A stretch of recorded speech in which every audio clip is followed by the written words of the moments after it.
الله أكبر.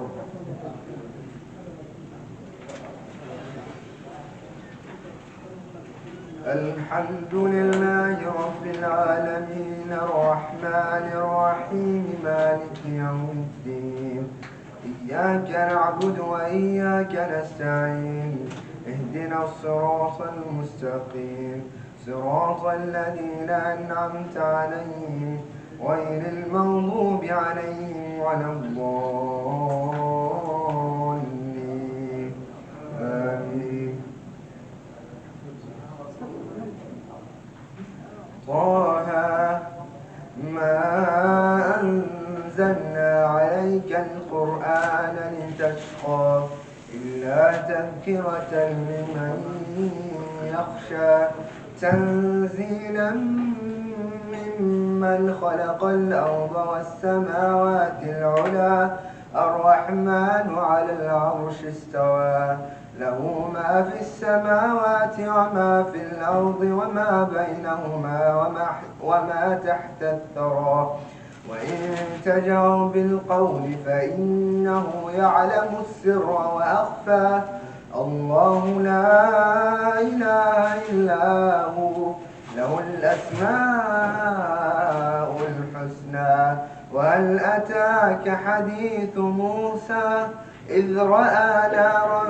فقال لأهلهم كثوا إني آنست نارا لعلي آتيكم منها بقبس أو أجد على النار هدى. فلما أتاها نودي يا موسى إني أنا ربك فاخلع عليك إنك بالوادي المقدس طوى وأنا اخترتك فاستمع لما يوحى إنني أنا الله لا إله إلا أنا فاعبدني وأقم الصلاة لذكري إن الساعة آتية أكاد أخفيها لتجزى كل نفس بما تسعى فلا يصدنك عنها من لا يؤمن بها واتبع هواه فتردى. وما تلك بيمينك يا موسى قال هي عصاي أتوكأ عليها وأهش بها على غنمي ولي فيها مآرب أخرى. قال ألقها يا موسى فألقاها فإذا هي حية تسعى قال خذها ولا تخف سنعيدها سيرتها الأولى واضم يدك إلى جناحك تخرج بيضاء من غير سوء آية أخرى لنريك من آياتنا الكبرى اذهب إلى فرعون إنه طغى قال رب اشرح لي صدري ويسر لي أمري واحلل عقدة من لساني يفقه قولي واجعل لي وزيرا من أهلي هارون أخي اشدد به أزري وأشركه في أمري كي نسبحك كثيرا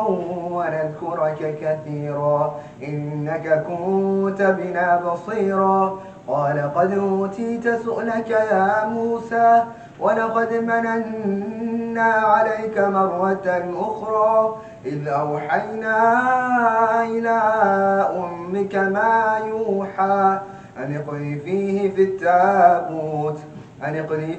التابوت فاقذفيه في اليم فليلقه اليم بالساحل يأخذه عدو لي وعدو له وألقيت عليك محبة مني ولتصنع على عيني إذ تمشي أختك فتقول هل أدلكم على من يكفله فرجعناك إلى أمك كي تقر عينها ولا تحزن وقتلت نفسا فنجيناك من الغم وفتناك فتونا فلبثت سنين في أهل مدينة فلبثت سنين في أهل مدين ثم جئت على قدري يا موسى واصطنعتك لنفسي اذهب أنت وأخوك بآياتي ولا تنيا في ذكري اذهبا إلى فرعون إنه طغى فقولا له قولا لينا لعله يتذكر أو يخشى قالا ربنا إننا نخاف أن يفرط علينا أو أن يطغى قال لا تخافا إنني معكما أسمع وأرى فأتياه فقولا إنا رسولا ربك فأرسل معنا بني إسرائيل ولا تعذبهم قد جئناك بآية من ربك والسلام على من اتبع الهدى